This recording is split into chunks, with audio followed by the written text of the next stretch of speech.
Now, if you're wondering where this is Bridgeton, Indiana. It's in the heart of Indiana, central Indiana, just a little west of Indianapolis, okay? Now, why am I here? Well, it's got a covered bridge that you saw in the very beginning there, but really that wasn't the cool part. The cool part was actually going to the Bridgeton Mill. That's that big red building that you saw. Take a look at some of these clips here.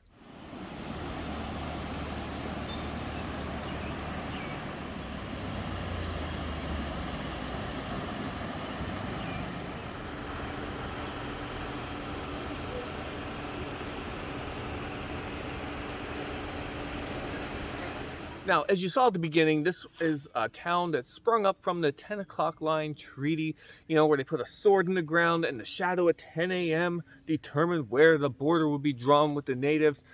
And then the War of 1812 happened, and then things started to grow, and the settlers came in. And this mill was actually founded in 1823. If you looked at the thumbnail, they saw that it was founded in 1823, but the building was rebuilt after a fire in 1870. Okay, so it's been around for a long time still. Now, what's really cool is that the current owner actually purchased the mill in 1995, almost said 1995, and they have been working ever since to put it back to working order. What do I mean? Well, you see, they originally were a flour and feed mill, and then the feed mill got destroyed and they made flour, and then eventually they stopped repairing the hydropower, the turbines underneath powered by the river that you saw there, or the creek that you saw there. They electrified it. Technology, right? Well, the new owners are trying to restore history. The new owners are Mike and Karen Rowe. And what better way to learn about what they're trying to do than from the person himself? Take it away, Mike. My wife and I bought this old mill in 1995. We both bought it from a little old lady. She was 82. Lived in her family for over 50 years. Her husband, Ernest Weeks, had a real thick German accent. He was actually a miller in Germany. He'd tell me he was famous for his flours.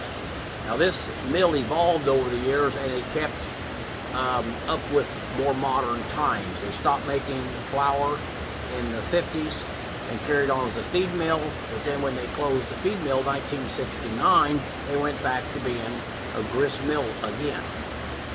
Our goal is when people come here, they're actually going to see what it was like to walk into an old mill.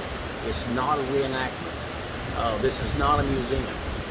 We are the 14th owners of this mill, and none of them had a handout, and we don't want handouts. We do the work ourselves and we make the money, and big projects we always have volunteers help us.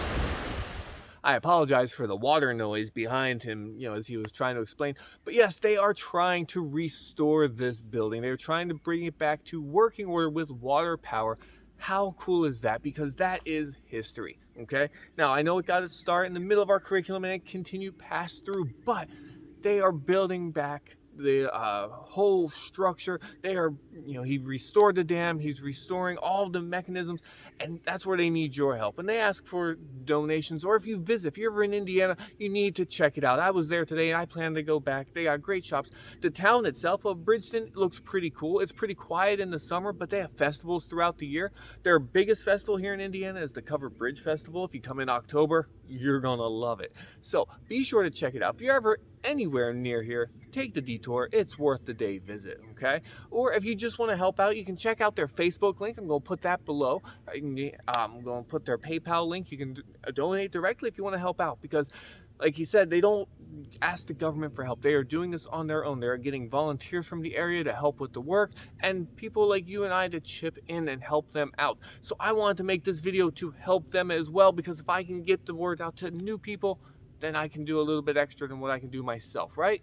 So between us, we can help them. And let's bring back some history, because that's what he's trying to do.